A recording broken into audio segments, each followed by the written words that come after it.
कष्टर कथा बहुत दुखर कथा कारण यही 20-25 मिनट पूर्व आम मैंने कथा होतुलु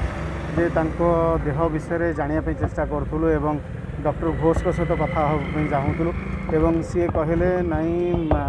मात्र 24 घंटा 48 घंटा भितर किसी गोटे कौन घटना घटीपे किंतु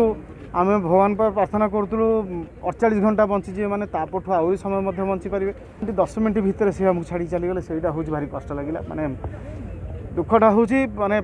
समय मिललानी माने आमको आम भाविलु जे कौन एत हठात किना हो गला भारी कष्ट लगे पाखापाखि गोटे मासे 5 दिन है सी हूँ ये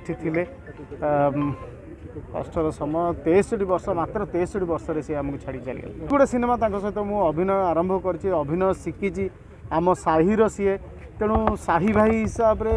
आउ गोटे बड़ भाई हिसाब से मत बहुत रास्ता देखी भल रास्ता सब बेले सी देखई यहीटा खराब एक बाटर जीवन यहीटा कर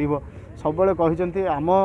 ओडिशा सिने आर्टिस्ट एसोसिएशन रो प्रतिष्ठाता आमर जो किसी जन को लेकिन आम मैंने तैयारी करूँ ता भर सी जड़े थे सबुबले तांकर सबू आर्टिस्ट मानक गोटे भल पाइबा थिला एवं गोटे बहुत भल मनुष्य थे समस्त भल पाइबा सी दौते।